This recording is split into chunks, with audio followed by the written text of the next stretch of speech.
how about we embrace the antithetical presidentiality of Donald J. Trump? Because in this breaking story, let's take a look at a possible riches to rags story. As you look upon the history of Donald Trump and mostly his father in terms of the skyline in New York and the fact that Donald Trump, first of all, New York is his home where he grew up, and his belief system about what they have done to the skyline of New York.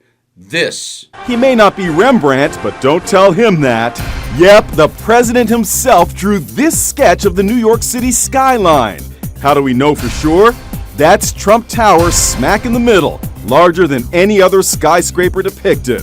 In his mind, Trump Tower may be the tallest building in New York, but in truth, it's the Big Apple's 64th tallest skyscraper. Yes, as we well know, that's a special kind of arrogance. But it never stops there, does it? Because we have more of what Trump believes he gets when he does a rally in New York. This rally was filled with hate. Chairwoman Nikki Fried referring to a Trump rally over the weekend in New York City, where speakers made comments that critics call racist. Trump disputed that criticism today. Politicians that have been doing this for a long time, 30 and 40 years, said there's never been an event so beautiful. It was like a love fest. But if you'll recall, when he was first running for president, he made a very dicey comment about what he could do and not lose a voter.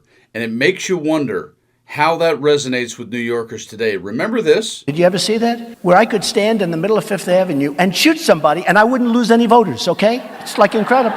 Because now you're sitting with the reality of how many, many, many New Yorkers felt and feel about Donald Trump's second presidency. This. Donald Trump was born and raised in the Big Apple, so how do his fellow New Yorkers feel about Trump 2.0 in the White House? The election's over. How are you feeling right now? Incredibly depressed. Traumatized. Awful. Pretty terrible.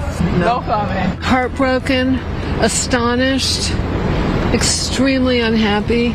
Everybody I know feels the same way. I'm so disgusted with my countrymen. I can't believe he won.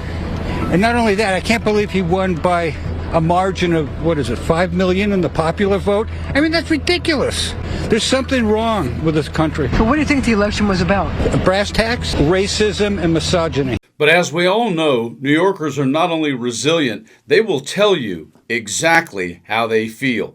And in this breaking story, oh my goodness, the Big Apple and New Yorkers who dislike Donald Trump just took a monster page out of what just happened in the UK and in London with all the signs of Donnie and Jeff Epstein on bus stops. But today, this is what New Yorkers did and what they said to Donald Trump about how they feel about him right smack dab in the middle of Times Square. Check this out. That's right, New Yorkers. God bless you. A streaming massive billboard dropping photos and such of you and Mr. Epstein. Classic.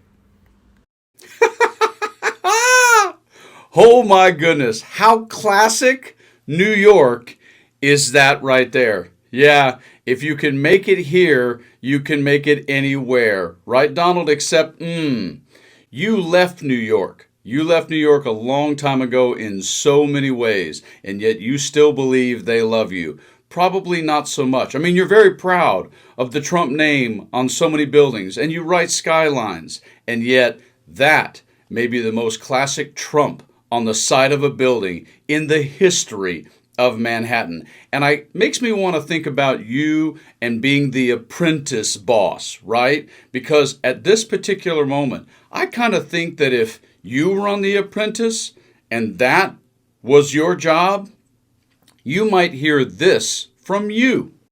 You're fired. You're fired. You're fired. You're fired. You're fired. You're fired. You're fired. You're fired. You're fired. You're fired. You're fired. You're fired. And yet at the same time, on the opposite side of that, if one of your apprentices actually came up with that idea for one of your political enemies, they probably would win the show. But if someone, and when someone, reminds you of the reason why you fire people and have fired people, chances are this happening in Times Square to you because of your attitude is exactly what would get you. You're fired. It is one of the oldest cliches in the book, Donald J. Trump. Those who live in glass houses, especially the tall towers in Manhattan, should probably not throw stones.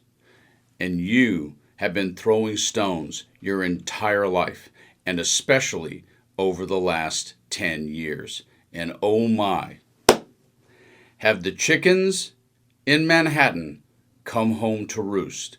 Hey, enjoy the fame, because you know what they say in Hollywood where I live. Doesn't matter what they're saying as long as they're talking. But in this case, maybe not so much. You guys stay frosty.